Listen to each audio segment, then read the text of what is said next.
Yo, guys, yo, guys. RDS, Old Man Chi here, back again for another transfer show. I'm joined again by the amazing Tom, the journalist, because there's been a lot of Manchester United transfer news that's broke today. As you can see below, um, Yoro, Zirkzee, Ligt, Branthwaite, Ugarte, that's not even sort of there, Greenwood, etc. There's a lot of news that's broken today. So we just had to get Tom on to really kind of dissect the news and let us know what's kind of going on. But before we get into it, if you are new to the channel, to like, share, and subscribe to Red Devil Studio. Follow us on Twitter at WeUnited. Smash the notification button. Obviously, get your questions in as well. So yeah, Tom, buddy, how you doing? Yeah, I'm not doing too bad. I hope yourselves well as well, G, and yeah, I hope everybody's tuning in for a decent week, decent start to the week anyway. And yeah, it's been a bit of a hectic day with Man United. You could say it's probably been more of a hectic summer Yes. in comparison to what's happened maybe in previous years. You've never heard so much noise around Manchester United for once. Well, They're I mean, buying players, they're selling players, so. I mean, this is the thing. Before we get into it, I mean, I think the thing that surprised me, is that usually in previous years, it's like, okay, we've got to get one deal and do that, and then wait, and then do another deal, and then we have time. If we have time, we'll then go and sell a player. Whereas Yeah. this time, it's like at first we were like, oh, wait a minute, we're actually doing multiple deals at the same time, trying to get them all done. Like that is weird for Manchester United. It's so strange. Yeah, it is strange, but the difference is before Manchester United, reasonably, they only had two people who actually led any kind of negotiations or Yeah, contacts with clubs, yeah. which was Richard Arnold. Oh, sorry, three people: Richard Arnold, Matt Judge, and John Murtough. And as we know from experience from them being under the ownership at Manchester United, they didn't Mm-hmm. necessarily have the credentials, the contacts, or the expertise to get deals done quickly, efficiently, but also even just close a deal. We know how long it took to try and get Frankie de Jong, and they didn't end up getting him. The difference is now, and I know we'll get onto it with players like Euro and stuff, where people's opinions maybe are of why, is he going to wait for Real Madrid or is he not? Or these certain scenarios, Manchester United aren't going to wait around for anybody. They look at some players and they think, we'll agree a fair fee. They're prepared to pay a fair fee, and they've put a bid in for what they believe is market value for the player. And at the end of the day, Lille have accepted the offer. They're pushing the player to say you should go to Manchester United. It is one of the biggest clubs in the world, and it is an opportunity you can't refuse. And at the end of the day, the only difference now is that these situations that Ineos have put themselves in, where they're negotiating for all these different players, they're not waiting around for people. If you mess about with them and you don't agree terms with them quickly, they just move on. And I think that proves that really when the ideal scenario coming into this was they wanted one centre half, they've now changed the policy to that they want two centre halves, and they're targeting three players, negotiating with three different clubs, and they're trying to get deals with at least two of the three. But reasonably speaking, there's two out of the three that they ideally want, and the other one's kind of like a safety net for them. But at the end of the day, they're working on all these different deals and counteracts and negotiations. It's almost like from what we've seen for years with United, they're not going to miss out. They're not going to miss the belt on players anymore. They want to get into the markets, and they're not going to let the rivals push them about. And the difference that Sir Jim Ratcliffe's motto that he came into in this transfer window was, "We are Manchester United." So, for example, when you're competing for an 18-year-old who's supposedly going to be the next big thing as a defender, he believes that Manchester United's name should be up there against Real Madrid, and it should be the player just picks his preference. Does he want to play for a Spanish giant, or does he want to play for an English giant? And that's effectively where you just make your choice as a young kid. But it's about advice, and at the end of the day, there is people that will look at some of these, like the clients and the agents, but also the club that he's been at. There is people at that club that he grew up with, he grew through the ranks of it, and he does feel that there is a self-respect there for that football club, for what they've done to him and what they've given him. So at the end of the day, there's a lot of these deals that they're working on at the same time, but they've got more capable people above who can work on multiple deals, and they don't get flustered when it comes to negotiating. And at the end of the day, they've kept the motto of we're going to pay fair prices, but we're not going to pay stupid prices. So that's just, I guess, the best motto that Man United needed to take forward. And they're sticking by that so far anyway. No, thanks for that, Tom. I appreciate that kind of brief. Before we get into talking about our first topic, which is obviously Lenny Yoro and obviously the news around him, let me just quickly get into some questions in the chat. So obviously there's a few coming in. So Evan Garby says, Tom, do you think there's a chance of Euro Braithwaite and Ligt and its links to Otin? Okay, so we'll get to those individuals. So I won't go that. Let me just see if there's any. Okay, yeah. So we're going to talk about Branthwaite in the chat. So wait up for that. And Red Time says 40 million Zirkzee, 50 million Ligt, 45 million ugarte, 60 million Wharton, 50 million Zirkzee, 50 million. Okay, well, hopefully. Is there any because I don't, is there any updates on João Neves? Is he main priority? If it's not him, is it ugarte? Well, we'll talk about that on ugarte again as well. We'll do that. Actually, this is a good question before we go into the specifics. Is Tom, has United done this window? Has what United done this window shocked agents, clubs, and journalists, or was it kind of expected with the changes in the hierarchy? The football world's perspective on Manchester United, particularly in Europe, it's different. It's a completely different way that they've ever done business before, because Manchester United, under the Glazer family ownership, and when they had Richard Arnold and Ed Woodward running the club, they never spoke directly with agents. They always dealt with third parties.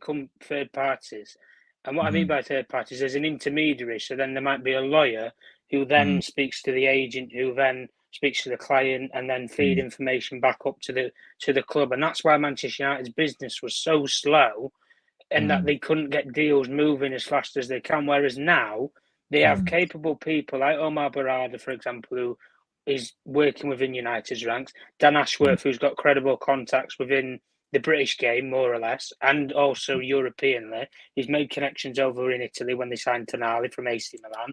So there is connections that he's built with other leagues and representation. Christian Vivel's got a brilliant knowledge of the German market. He's worked with German clubs before, with Leipzig. So at the end of the day, you've got all these capable people in these roles right now who understand the market that they're working in. They have their own individual area of expertise. But at the end of the day, the one thing that agents have looked at is we can actually have a proper conversation with people at Manchester United. We're not having to mess around, because as much as agents will say for their players, would they rather speak to a club representative and actually get to the bottom of what they can give their client, or would they rather speak to a third-party solicitor or lawyer? I think you know the answer to that. They want to do a deal for just as much as anybody, the agent.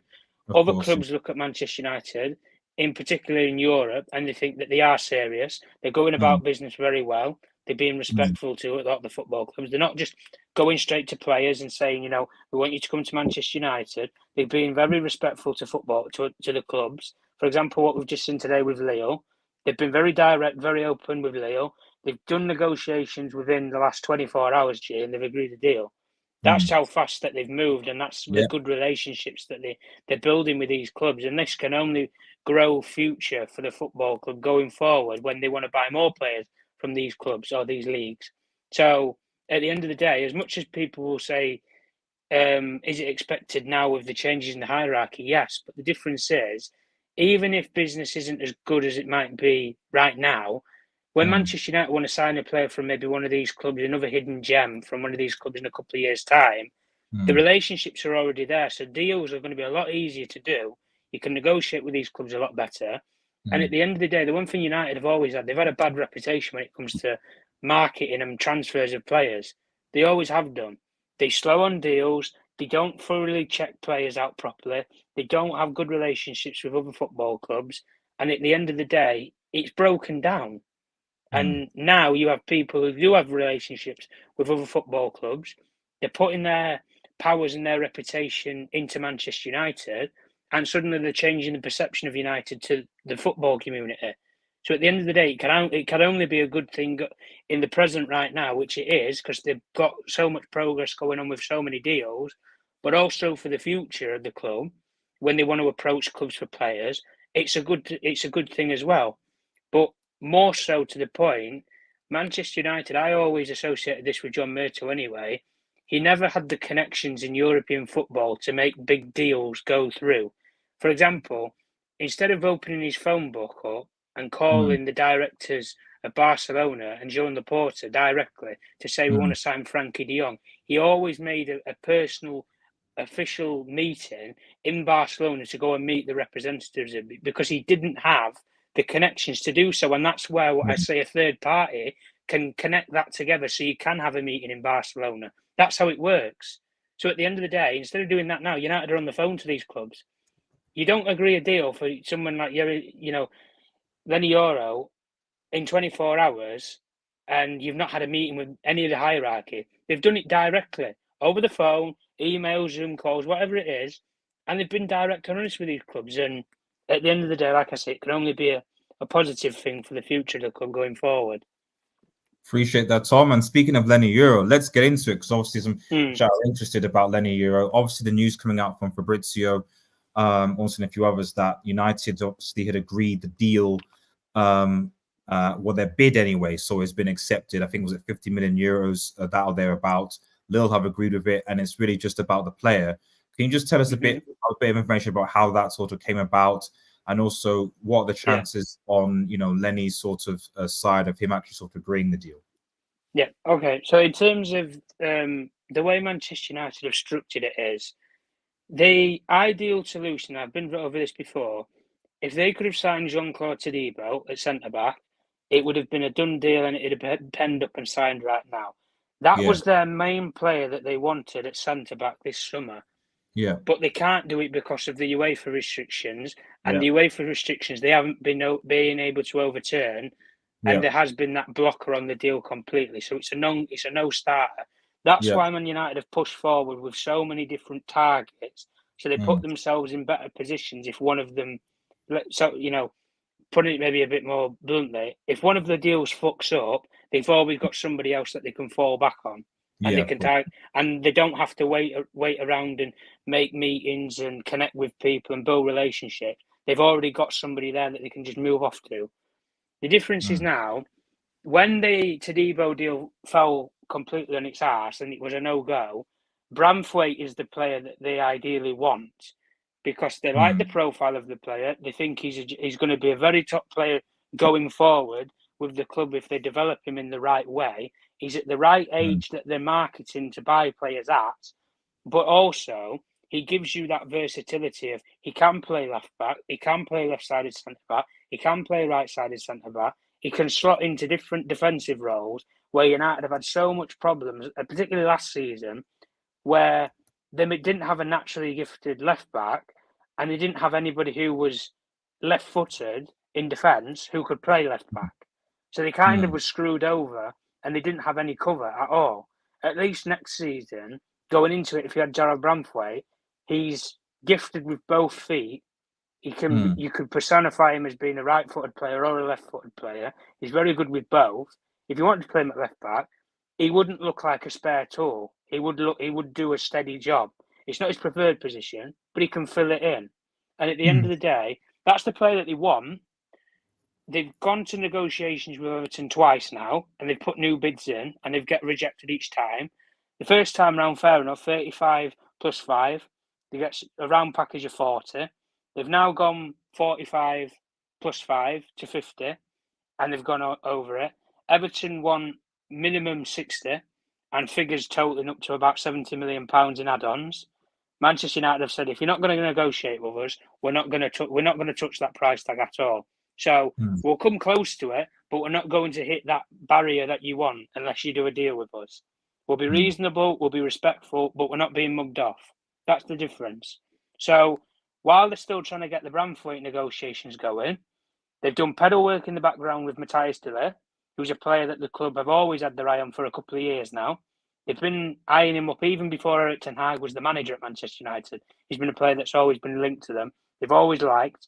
They've always looked at the tenure of his time when he was at Ajax with Ten Hag. And that's a bigger point to say that he played his best football under Manchester United's current manager right now. And that's one of the better reasons to say why they would be more prepared to take a risk on him, because he's coming back to something familiar that he's used to and a style that he's been playing his best football under when he was at that Ajax team. And if Ten Hag can evolve that at Manchester United, you will see the best of Matthijs de Ligt.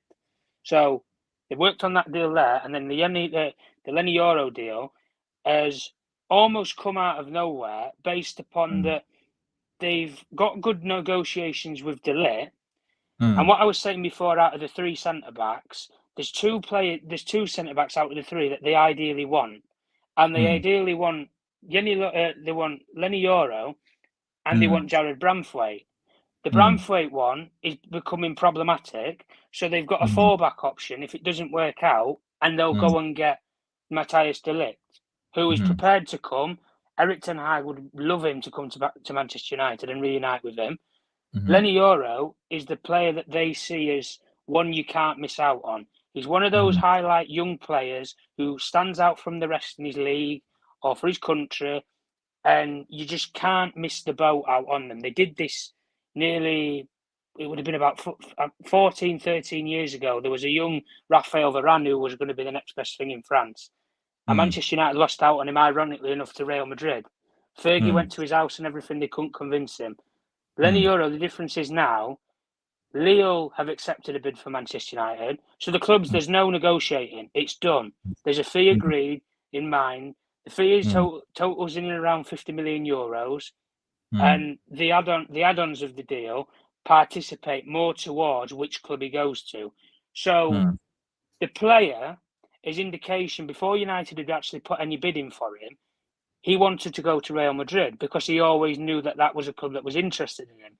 Whereas United, they made it clear that they were interested in him, but they'd never actually spoken to his camp personally. And that's what I talk about respect with clubs, with the club, is that they've had the respect with Lille where they've negotiated with them first before they've even spoken to their player. And that's where United's goodwill and good relationship has come in.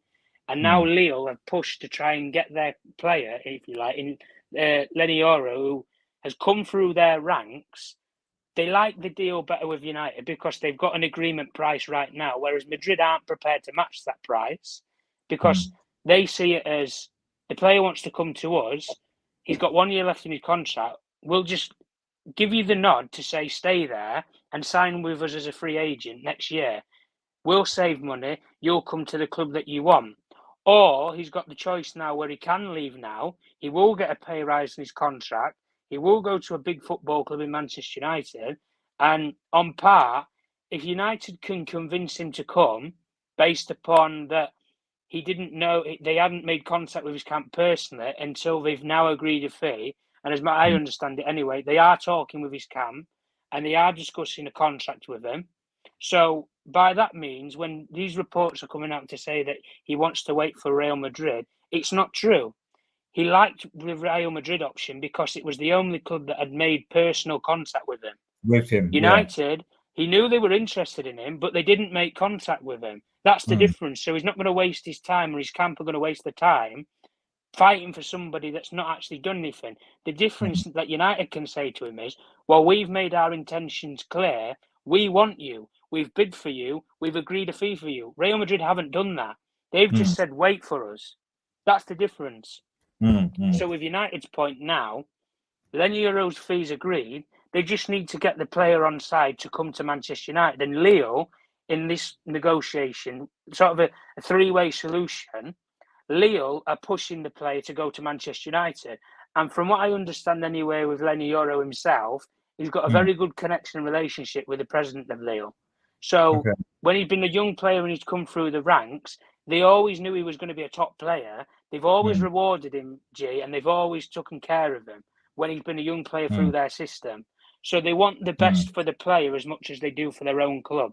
So if Lenny Yoro wants advice off of the hierarchy of Lille, and it's not a financial decision that Lille will state to him that you should go to United because we can get more money for you, even though that might be the perception of it, the actual reality of it will be they believe that Manchester United have shown more willingness and intent for him as a player, because they've actually gone forward and put their money where their mouth is and put it on the table.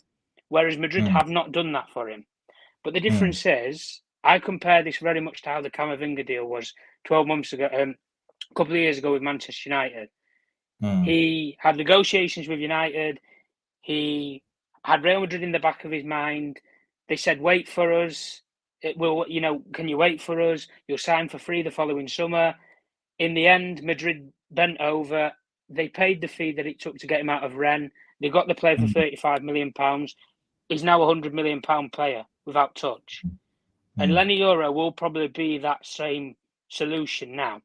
But the difference is, Ineos are not giving this kid time. They're giving him the option. They're going to give him a couple of days, potentially a week. If you don't make your mind up soon, we're going to move on.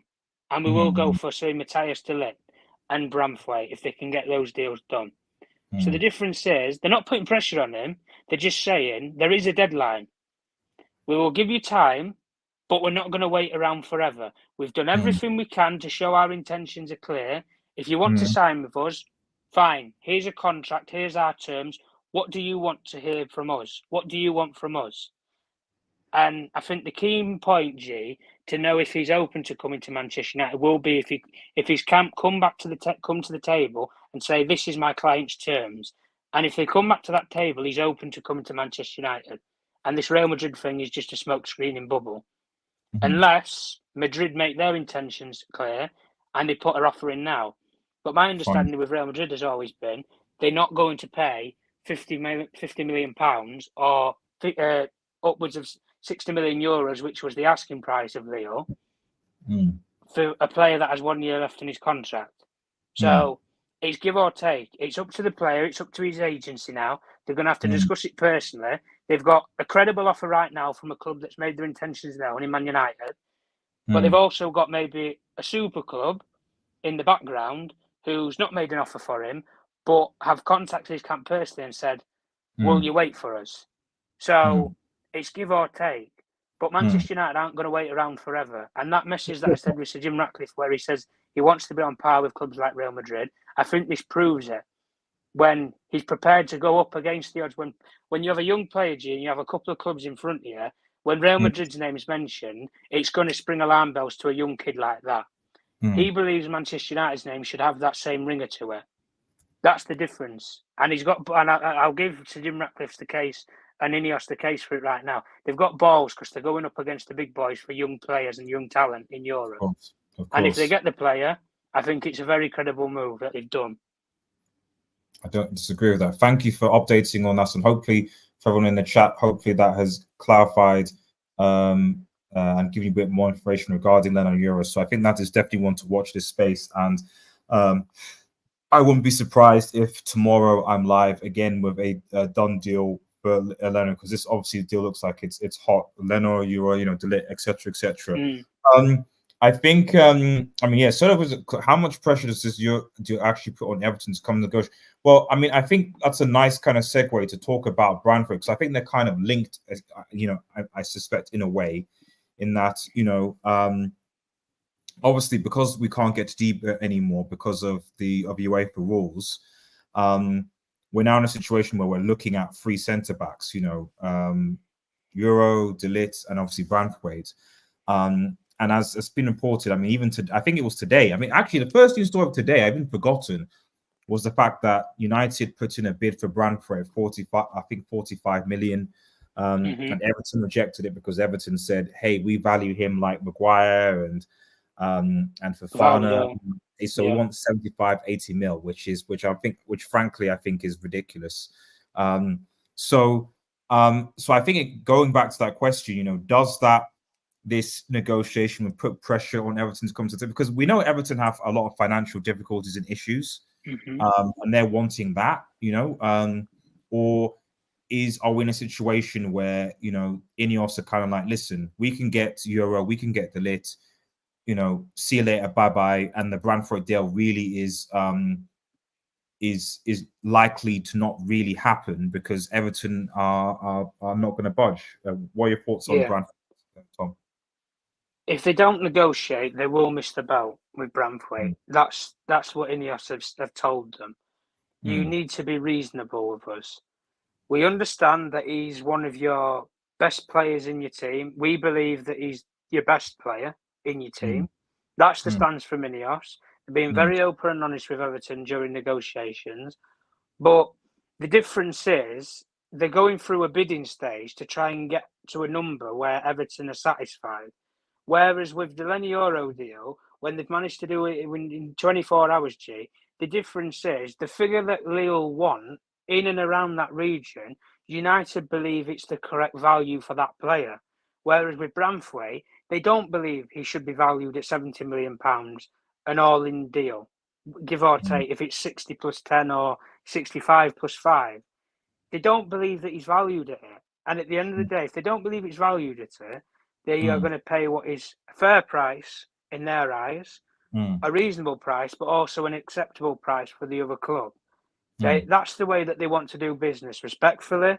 But at the end of the day, they have got to look at it as a business transaction as well as a football decision. And if it makes good football sense, which it clearly does, because he's the ideal centre-back that they want, then that's who they're going to target more so. And that's why they aren't giving up hope even after the second bid. But if Everton, when they are proposing now, the theory now is anyway that Man United are going to put in a third bid, and that's going to be the end of it. So if Everton then don't accept that or don't actually come back with a counter, because they've never countered back to say that we will drop to so much money. They've always stuck with that same evaluation point of between 65 and 70, and we want an all-in deal for that region. The difference is now, what United did before, like I said before, they went 35.5, so a 40 deal. They then went up 10 million in the complete package, and they went 45 plus 5, which then values it at 50. I would say reasonably, the last maximum that I could see them going to is probably 55 plus 5, makes 60 all in. And it's not the 65 that they want, it's not the 70 that they want, but it's round the corner from that figure. And if from that point there, Everton don't come back and bite back with a counter offer of saying maybe 62 or 63, and United then consider it, then I think that's where United will close the book and close the chapter on it, because they can get Matthias de Ligt for in and around £42 million. They can get Lenny Yoro for in and around 55 million euros. They can get two players for the same asking price, near enough to what Everton want for one player. But the difference is, Lenny Yoro is one of the top generational players of this generation right now. And Matthias de Ligt is a proven, experienced veteran player, even though he's only at 24 years old. He's still young in the game to develop, but he's had a lot of experience at a very young age at top football clubs. That proves something when you can go to that many clubs when you're that young and you've got that much experience under your belt. You're clearly a top player if you can always go to another club. So at the end of the day, if the Branthwaite deal falls flat on its arse, they're just going to go elsewhere. And like I say, if they can get Lenny Yoro through the door, that's one of the players that they ideally want anyway. The other one would be Branthwaite. If they can't get Branthwaite, they believe that Matthias de Ligt is just as good a player with a couple more years, a couple more experience, and a couple less zeros on the end to buy him. That's just the way that Ineos are looking at it. So at the end of the day, this is how they want to do business consistently. They'll pay fair prices in the market for what they believe is valued for players. Like they believe Lenny Yoro's valued at what he's valued at. They believe that Matthias de Ligt is valued at what he's valued at. But they're trying to negotiate it down slightly to get a better deal for themselves. But the Branthwaite one, out of all the deals that they've looked at right now, like Ugarte, Zirkzee, the only one that's always been out of reach with their price evaluation is Everton's with Jarrad Branthwaite. And that's the one player out of all of them that they saw as, we want that player 100%. That's the difference. All the other players they've had to make evaluations and assessments on and decide whether they want to do the deal or not. The Branthwaite one, they're all in agreement on it's the right player. That's the difference. Thank you for the update, Tom. Really appreciate it. I see it's my birthday. Yes, big up Lou, man. Lou, hopefully you had an amazing birthday. So shout out to you, brother. Hopefully everyone in the chat can wish you a happy birthday. And we kind of, do you think, we kind of addressed this and what fee? Yeah, so we kind of, I think hopefully Tom has addressed that, everything, Carpi. Let me just check if there's anything else question-wise in the chat. Oh, yeah, don't worry. Okay, so Tom is going to be back in about 2 minutes. He's got to take a call, so be back in a second. Let me just, but I'll address any questions while we just wait for Tom. Like look at this call. Bravo's only been in Premier League one season, never went to Euros. It's madness what Everton wants. Yeah, I mean, you got to understand, Everton are in financial difficulties right now. They're in significant financial difficulties, and at the end of the day, they want to get as much money as possible. And the thing is, it's like Tom was saying, when he gets back, Manchester United, run by Ed Woodward and the other directors, they were they didn't know how to negotiate, and there was only maybe 2 of them doing the scouting. That was it. That's the fact. But they weren't negotiators fundamentally. They're good getting commercial deals, but they weren't negotiators. And now, smartly, Ineos are in a situation where they're thinking, no, instead of going and saying, because if you previous years, United would go for a player, spend ages trying to get the player, and if they couldn't, they might move on and get someone else. What we're doing now, hopefully, is that we're saying, no, actually, we want to get centre back or whatever. We're speaking and we have multiple targets. And if, for example, Branthwaite doesn't want to come, well, you've got Ligt there.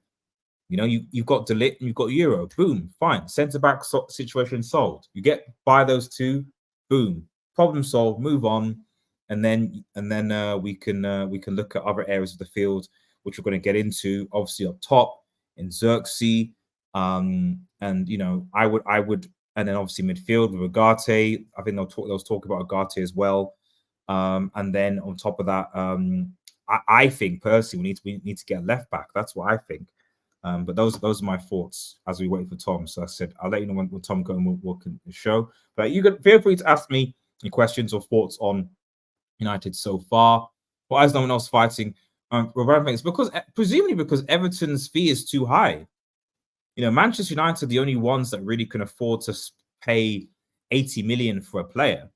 If Everton have set the fee that high, why would it's the same with João Neves. Then João Neves is quite a talent, Benfica, but at the end of the day, if your price is 120 mil, not many teams have that cash are not going to even entertain giving a bid. Any updates on Tony Links? We'll talk about Tony as well. Actually, when we have the striker Zirkzee discussion, we'll talk about Tony. Braithwaite is Maguire too. No, I mean, there is that fear. I'm not going to lie, there is that fear, and that's why I think it's important that if we're going to go and buy him, that we don't get bullied by Everton. And my impression, I don't think we will, because we'll probably say, listen, we'd want him. The ideal scenario would have been Todibo and Braithwaite. That's not going to happen. So we'll hopefully get Yoro and Ligt instead, as acceptable backups. Yeah, I've got spot to be with 2. Tony, Zirkzee and Holland, you think it's possibly all 3, so Tony will be the first choice. Well, Holland's not going anywhere. Zirkzee, I think Zirkzee's another one that I think is going to be done fairly soon.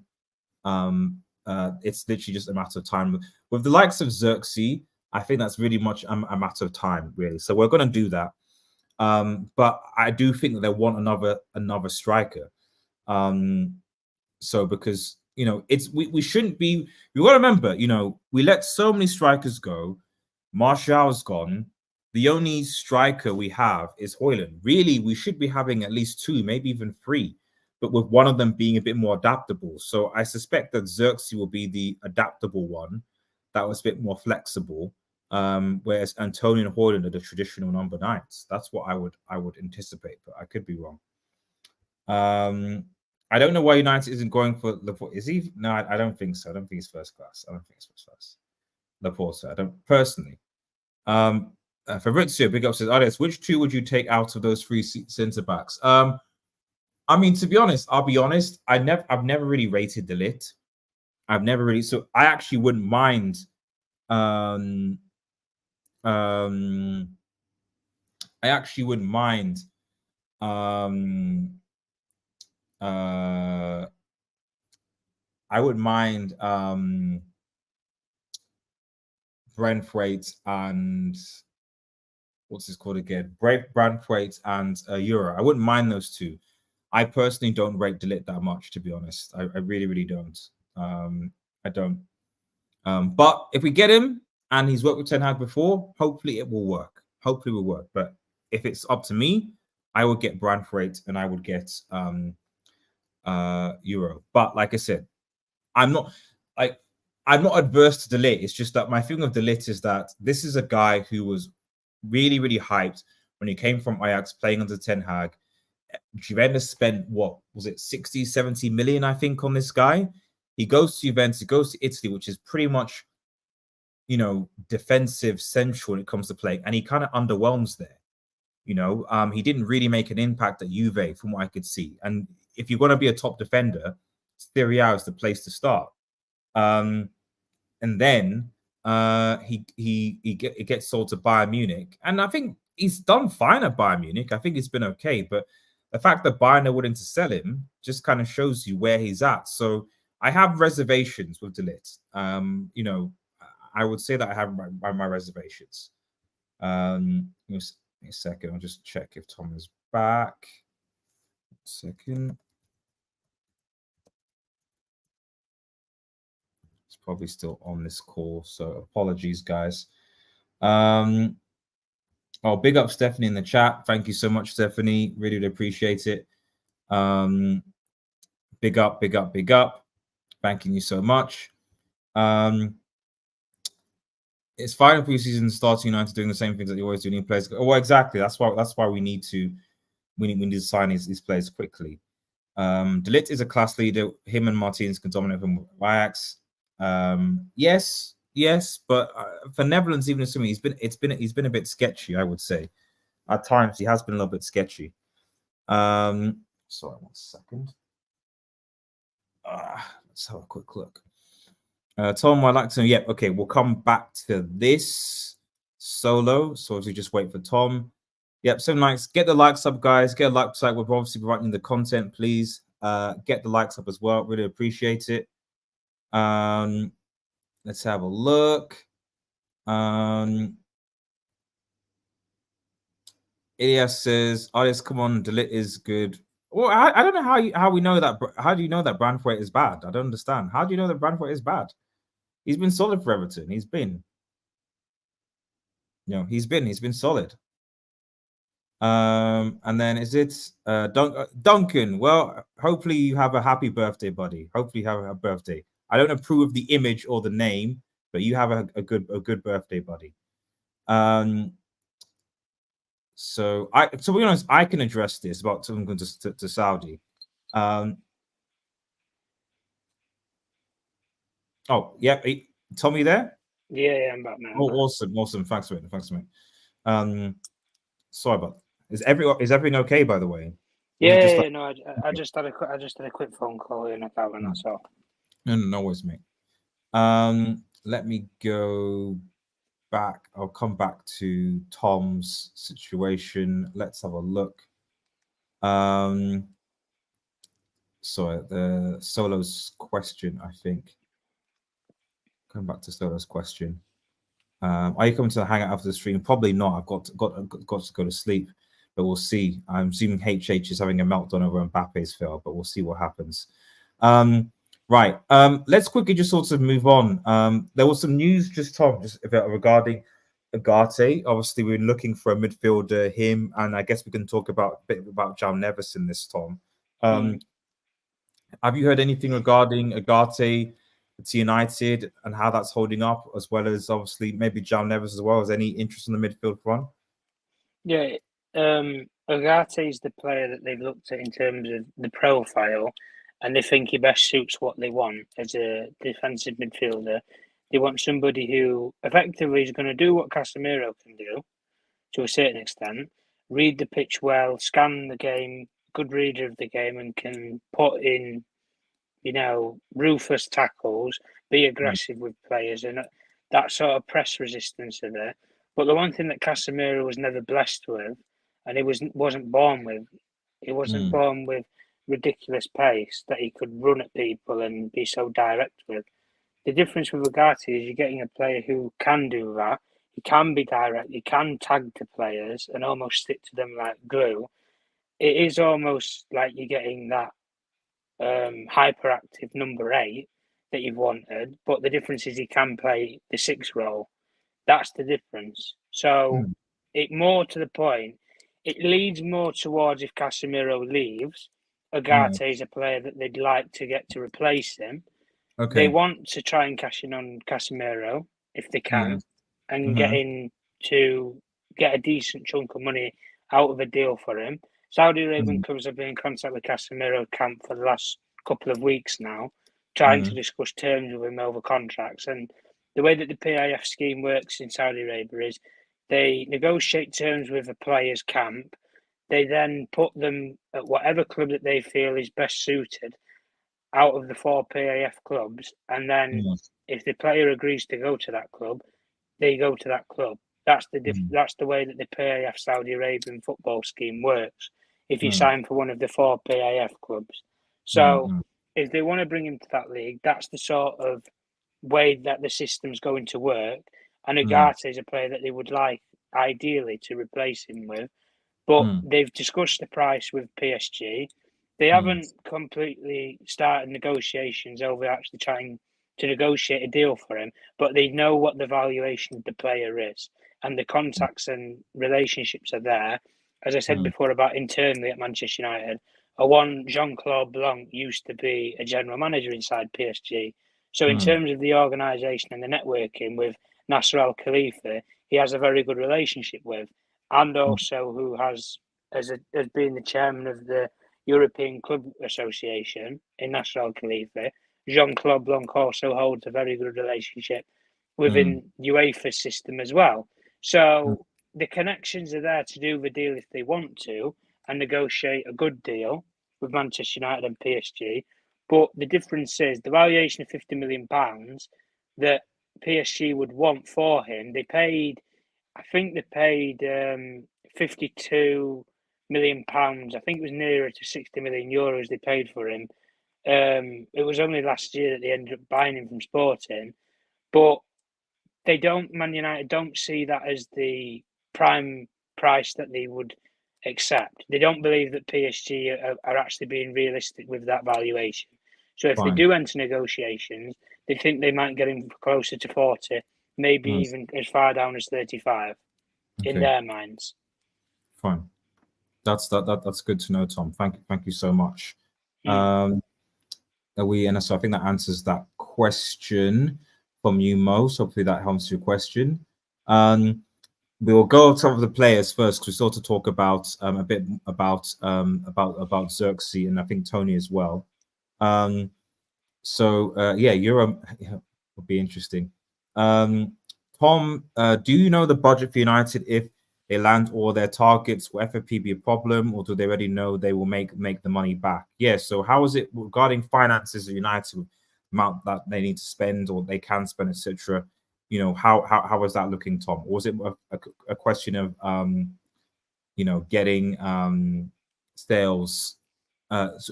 Getting the people in, and then obviously after we sign his players, making sure that we sell and get aggressive sales. Like, is that what's happening, or what do you think? Yeah, the way that Ineos had always liked to have done the business, and it's hard because of the Euros being on. So negotiating with players directly themselves as individuals is hard to do because some of the players that they're targeting are on either at the Euros, Ugarte's with Uruguay at the Copa America. So if you want to try and get these players to sign on the dotted line, it's very hard and it's going to take a little bit more time. That's why we say the Branthwaite deal, it was a bit easier to try and do if you could agree everything, because he's not with any camp. He's literally just been on vacation. He's now turning back up to report for pre-season duty with Everton. Lenny Yoro is a similar story. He's not with the French national side. He's been a part of the Lille training setup. And as far as I was aware anyway, he took a bit of a holiday. I think he went away for about 10 days. And then he's only just now reporting back, as a lot of the players are in France, are reporting back if they're not on international duty for this week. So, again, in terms of landing all their targets, Ineos had always set out from the get-go, if they could get 2 players to go on the pre-season tour, they believe that's a very good start, because the most important positions that they wanted to sort out was centre-back and striker. So if they get one of those 2 players, if they get a player for each of those positions first, they'll be very happy, because they've got their priority positions that they wanted to go on that tour. Then they can make up, maybe a week into the tour, they might add another centre-back that they might sign, and then might join them out on the America tour. So in terms of landing over targets, the way that Ineos had planned the summer is, we're going to sign all the players that we want to try and sign as quickly as we can for good value deals. And then if we're over the FFP line, it's fine, because we will just break up and we'll just make up the numbers afterwards.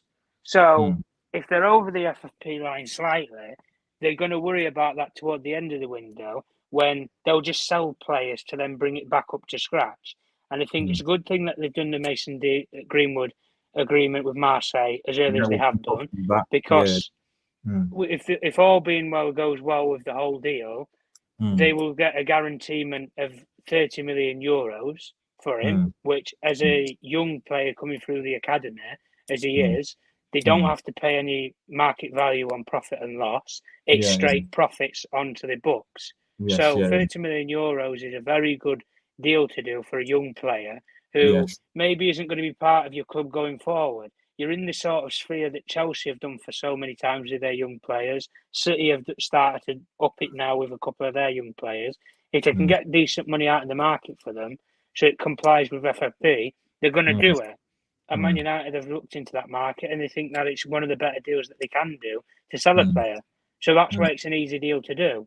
So effectively, to answer the question, they want to sign all the players that they can straight away, and then worry about whatever issues that they might have toward the end of the window, and just sell a lot more players, maybe on a slightly cheaper renewable, but still get a value in price for their players. That's the difference. So at the end of the day, they want to get all the players that they want and then worry about it afterwards. And just tied to that, because I think Solo's it's in a similar vein, but just as a quick sort of point before we go back into just talking about other players. He says, I would like to understand the approach United have towards player wages now, and how we will be structuring those deals from now going forward.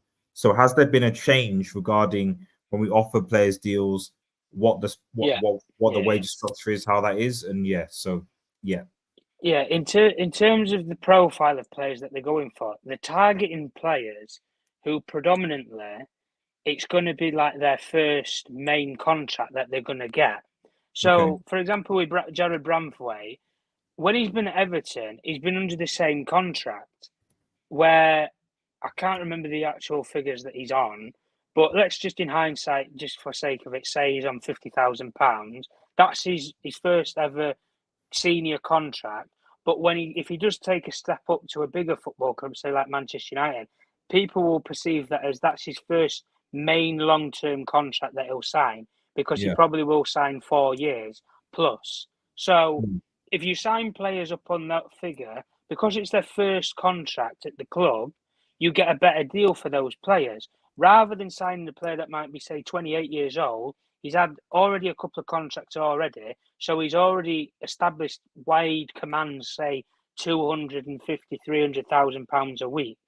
Rather now, they're targeting players who can't command that because they've never earned that much money in their career up to that point anyway. So it makes good business sense for the players that they're going for, like I said before, but it also makes good footballing sense because it fits the style that they want to play.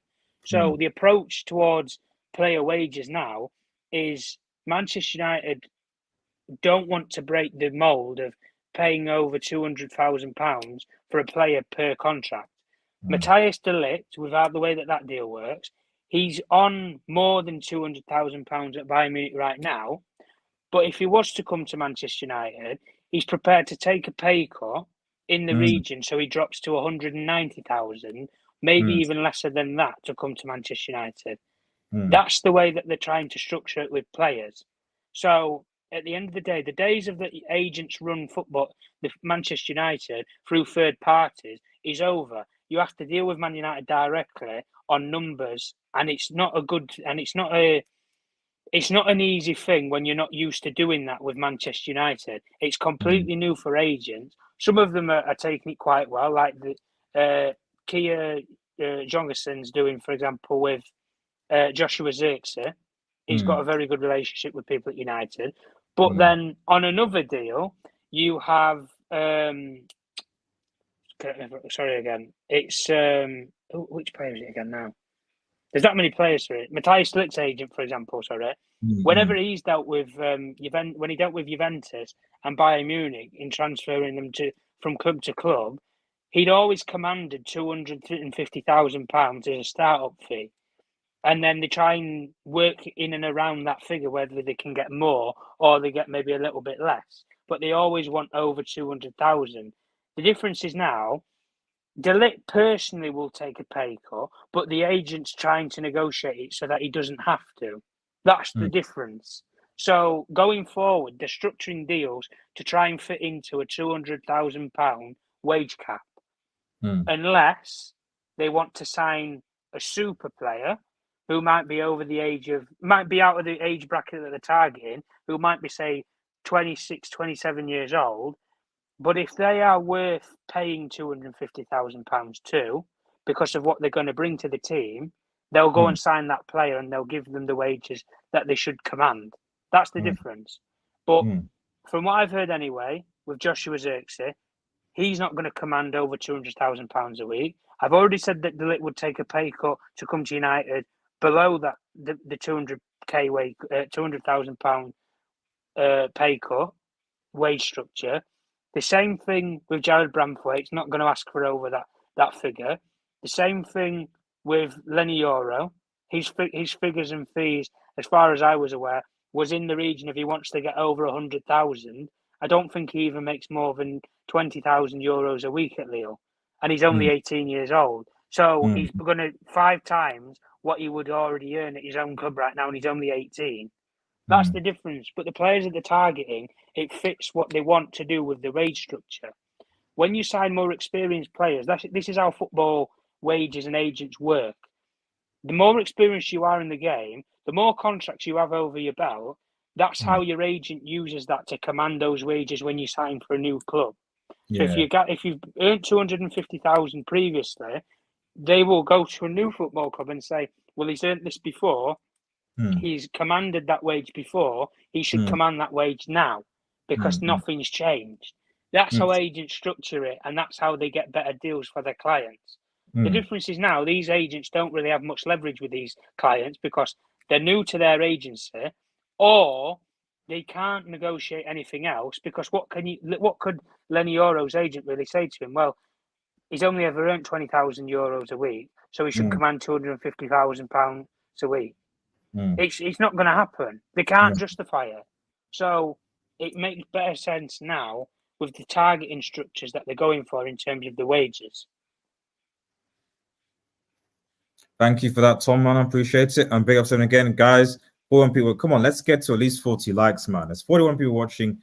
Like the vid, and subscribe, please. It helps with the algorithm. We're only about 5 subscribers away, I think, from 4.2k subscribers, on the road to 5k. So please, guys, this is actually reliable content as opposed to the clickbaity stuff sometimes that you hear.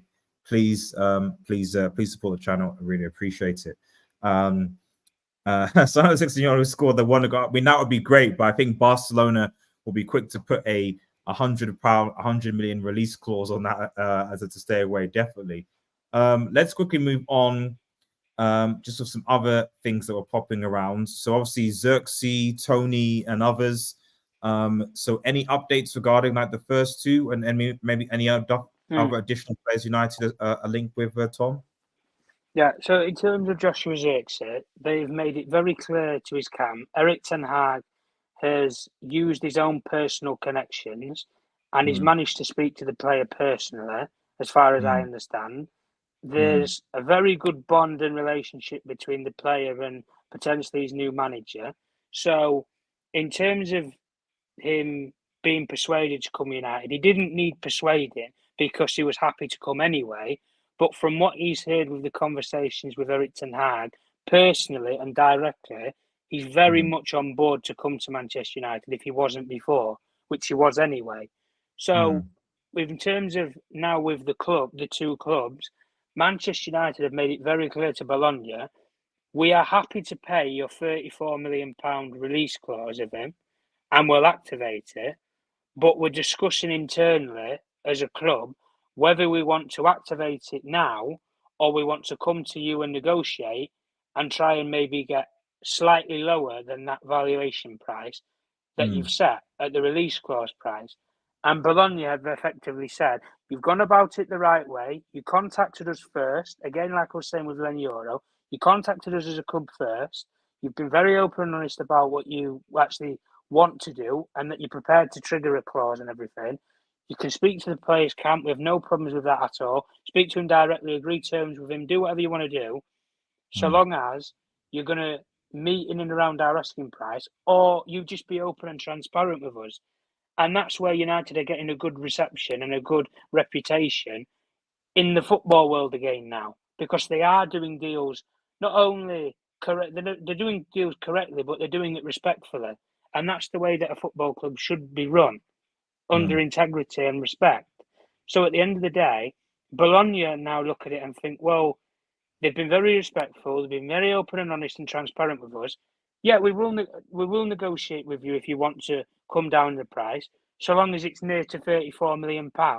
We'll negotiate with you if you want to do that, or by preference or not, if you just want to speed everything up, just pay 34 million release clause. Tell us you want to activate it, trigger it. We sell him to you, but the difference is Bologna would rather that release clause price be paid because they have to pay, I think it's 25% of the overall figure fee to Bayern Munich because they have a sell-on clause when he got sold to go to Bologna. So they want more money out of the deal, obviously, but they believe that having a better relationship with Manchester United over a couple of £1 million is better because if they ever want to try and get a player on loan from this club, they have a good relationship to do so and get the player. So it works better in the future for them as a club. And that's what I talk about reputation and relationships all the time. It's better United do these things for the long-term sustainable future of the club. So if Bologna have another player that you want to sign, it's an easy deal to do than this probably is right now. Yes. Now, if we move on probably to Ivan Toney, this sort of rumour has come out more to the point because of that his agent is pushing to get him a move to a top club. That's the way that it's been worded out there. His agent wants him to go to a top 6 Premier League club if he can get him there. The problem is right now, Arsenal aren't looking at priority number 9 right now. They're assessing targets, but they haven't got an ideal player that they want for a number 9. Chelsea don't need another number 9 of the profile of Ivan Toney. They want another attacking player, but they don't believe Ivan Toney's the right profile at the moment. And especially not for the sort of prices that Brentford would want. But again, City are settled with their attacking output. You've then got Spurs, who you could say need a number 9, but Ivan Toney's never made it his preference that he wants to go to Spurs. He's been in the public eye saying what he said about certain football clubs. Liverpool don't need the number 9 necessarily, unless Arne Slot wants to go in a different direction with a different type of number 9 profile. And then you come to Man United, where there is an open spot vacancy if you want to come and play United, but there's no guarantees you'll play week in, week out. You're going to have to transition with a player. And I don't think Ivan Toney is the sort of character or the sort of personality who's going to come into Man United and play second fiddle to a young kid at 21 years old in Hoyland. And that's no disrespect to Hoyland, but that's just the characteristic profile that Ivan Toney is. He's a very intellectual football player. He believes he is a top player, but he wants to go to a bigger stage so he can prove it on a bigger level. That's the difference. I think it's good that he has that mentality that he wants to prove it on a bigger scale, but maybe not so much that you alienate your other players around you that you're going to have to work with to effectively be successful at that club. They are going to have to pass the ball to you if you want to put the ball in the back of the net, per se. So the difference with Toney, if we talk about specifics of a deal right now, Brentford 2 months ago wanted £80 million for him. True. That was the figuring fee that they wanted. He's got a year left on the deal right now. He's had all the betting allegation problems that's gone against him and everything. It doesn't cloud a lot of these clubs' judgment on him because they just believe in him as a player. They're not bothered about the personal logistics of it, so long as it doesn't transfer over to their club, which it doesn't anymore, because all the charges have now been settled. He's took his ban, he took the punishment in place, and that's it. And so long as he doesn't so long as he doesn't bring his problems with him to a new football club, any of the clubs will sign him. But I would probably argue that they're going to put something in his contract to say, if you breach FA betting regulation and terms, we can terminate your contract, or you have to pay us £5 million, or you have to pay us costs or cuts figures. You have to pay us something as a leniency fee. That's just how I think that clubs are going to look at it if they do sign him. And I think you'll look at that and probably think, well, I did fuck up. I did make mistakes. I'm going to have to hold it, and I'm going to have to expect that to come when I deal with big football clubs. So at the end of the day, the difference now with Brentford is they want 60 million. And the theory is that they will actually go even as low as 50 to sell him. So when you look at the age that he's at 28 years old. He's been at Brentford quite a couple of seasons now. He's established himself in the Premier League, that he can score goals in this league. So in terms of a profile, what United say that they want somebody who can score consistently. Ivan Toney fits the bill because he's proven it that over the last couple of seasons, he can hit over 15, 20 goals a season. So at the end of the day, if you create the chances for him, he'll put the ball in the back of the net enough times, so he's going to pay that valuation back. The difference is, like I say, do you take a risk on him because of the gambling problems that he's had previously? So it's a personal issue. Do you also take a risk on him because of the things that he said in terms of the sort of character that he said, that he'd love to go to Arsenal, but as a Liverpool fan, is that going to alienate other clubs to think that's a little bit arrogant when there's other players out there that don't say a word at all and they don't get any opportunity to go to a big football club? True. The difference is the agent is pushing this deal more so than the club or the player right now because he's on international duty. But again, if you want to sign Ivan Toney, you're going to have to hold on a lot longer in the window until he gets back from the England camp. But also he's going to take a holiday. He's going to take some time away from football. Then you can negotiate with him. By that point, pre-season tour for a lot of clubs has started. And by that point, United, I think I think they go on in a couple of days. They actually fly out to America anyway, to the camp. So when these tour camps start, Ivan Toney won't be on that plane. So that's the difference. So if you want him, you're going to have to wait to get him. And we know with Ineos's preference right now, they aren't waiting around for players. So at the end of the day, you either sign and you get on the plane, or you don't sign, you miss the plane, you miss the boat, you miss everything. See you later, we'll go somewhere else.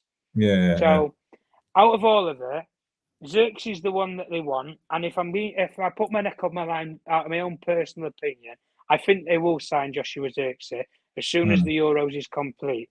I think they'll already trigger the release clause in the next week or so. I think they'll already activate the release clause, or they'll have a deal in place. They'll already have everything signed and termed up. He's just going to probably finish the Euros with Holland, have a little bit of a vacation with his friends and family, and then he's going to fly into Manchester, sign everything that he needs to sign, complete a medical, be a new United player. And I think that can all reasonably happen, I would say, within 14 days. I think that can happen. So I think Zirkzee, out of the both of them, will probably be the one that they'll go for most. Thank you for that, Tom. Thank you, Tom. I appreciate it. We're gonna have to start rounding within about 10 minutes because I've got to bounce. So we're gonna take the one last question. I think I've got a question for Stephanie, and then we're gonna have just a brief on outgoing, specifically Greenwood. So Stephanie says, question to both: why is left-footed players only seem to occupy maximum 3 spots in starting 11s? Does it matter at which positions are key to have these players? Thanks. That's an interesting question, actually. I wish Stephanie, I wish you'd come early in the stream because I would have dedicated more time to that, to be honest. Let me bookmark this. I mean, do you have any thoughts on that? If not, like, let me bookmark this and we'll probably address it in another stream because that is a very interesting question. I think, in fact, Stephanie, we'll probably bookmark this question and we'll come back to it. I'll write a note and bring down. It's a good question. It is a very good question. I think one that we should probably give a bit more time to. But I'm just running out of time a little bit. I think there's a brief talk about. I mean, Kobe's making mention about Bruno to Saudi. So, is there any truth in the whole Bruno to Saudi thing? Or was that just? Well, that's the whole thing on outgoings, actually. So, obviously Greenwood, the Marseille thing, I'm assuming that's obviously Fabrizio because it's all confirmed. There's no issues with that. He's going to be working with Zirkzee. And then this whole Bruno to Saudi is that thing. Are there any, and Casemiro, are there any, aside from Greenwood, who I think is fairly sure that's gonna go ahead? Is there anyone else outgoing wise, so that you know of that's kind of knocking on the door? If that makes any sense, Tom? Not at the moment, no. The one thing that I always knew was that Greenwood, there was clubs that were putting bids in for him, they were negotiating for him, they was speaking to him and his camp personally. United, funnily enough, they had a meeting at Carrington with Mason Greenwood yesterday in Manchester. He turned up to the camp. He didn't train with the team. He didn't report for the pre-season tour duty. He had a meeting. It lasted around about an hour with the senior executives at Manchester United. As far as I was aware anyway, the main players who was in the meeting was Dave Brosford, Jean-Claude Blanc, and Jason Wilcox, who were all three of the main staff that have actually consistently started work at United and who have been running the negotiations and everything of the club until they get Berardi off the gardening leave, which he starts in less than 10 days. They also get Dan Ashworth in directly straight away, but they've been sorting out accommodation for him to stay in Manchester at the point in time now. And he's left his family and he's left everybody up in Newcastle for the time being until he can get his own personal circumstances sorted out. So he's going to have to settle in. These people are going to have to settle in. Berardi lives in Manchester, so he lives in Cheshire. So a direct route to come to Manchester United instead of going to City is not a problem for him. Dan Ashworth is a problem for him because he's had to move everything to Manchester. But he can't do that straight away. So he's going to have to take a bit of time to settle in, maybe a week or two, and then he'll be properly in the structure and in the swing of it all. But he's obviously going to have an influence over things from a distance, but he's not going to play a direct role as of yet. Christian Vivel is at Manchester United's facility right now, but he's in the same boat as René Hack and Ruud van Nistelrooy of the coaching team. They're waiting for their visas to be approved due to the Brexit treaty agreement that's in place. So they have to wait till the visas are approved for them to start work in this country. So they've got to wait for all the paperwork to come through and then they can all start work. So in terms of players going out, Greenwood's already gone. Marseille, that's an agreement of a deal and everything. But in the personal terms, which I don't think are going to be that much of a deal and a hassle, Zirkzee wants him at Marseille. He thinks he's a very good player. He's spoken about him publicly already anyway. So I would, in hindsight, say that's pretty much a solid deal done. I look at probably the rest of the squad. What about Sancho, if you don't mind me asking? Anything about Sancho?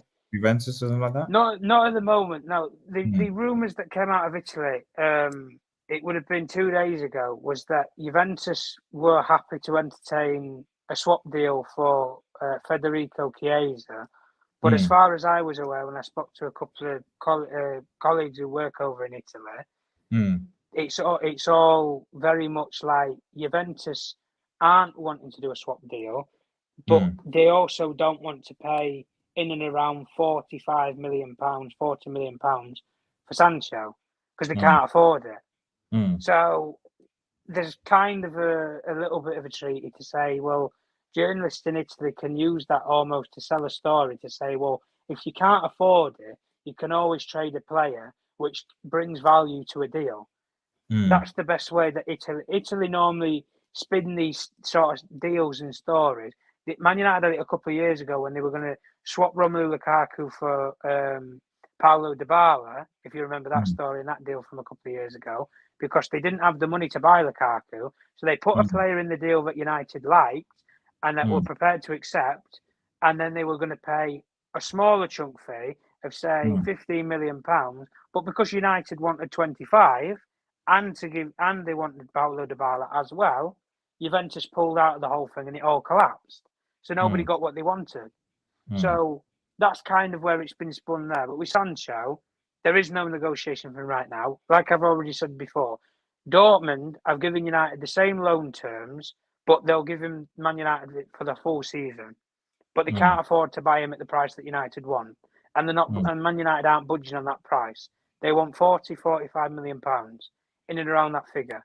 They'll negotiate if a club comes close to that, but they're not going to be pushed around and forced into selling him.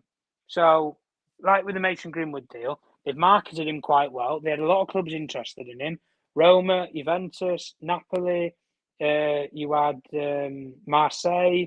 Lyon made a conversation about having him as well. There's so many different clubs that were interested in Greenwood. They marketed him quite well, and they just took the best offer that was put on the table for them. That closer met their evaluation of in and around £30 million. They're getting what they wanted near enough. I think they're getting around around £26 million, £27 million. So it's in and around what they want at the end of the day. But apart from that at the moment, there isn't really much noise of United selling players because a lot of United's players are either in competitions, they're on holiday. Again, like I was just saying before, when United are trying to buy some of these players now that are in tournaments or that are on holiday, it's proving difficult because nobody's actually reporting back to duty at clubs until today. So from today onwards, you'll see a lot more, I would say, progression with deals, not just at United, but at other clubs where they are going to start and do business properly because you can make deals happen very fast. It can be done. So that's when I think a lot more clubs are going to come in for Man United's players.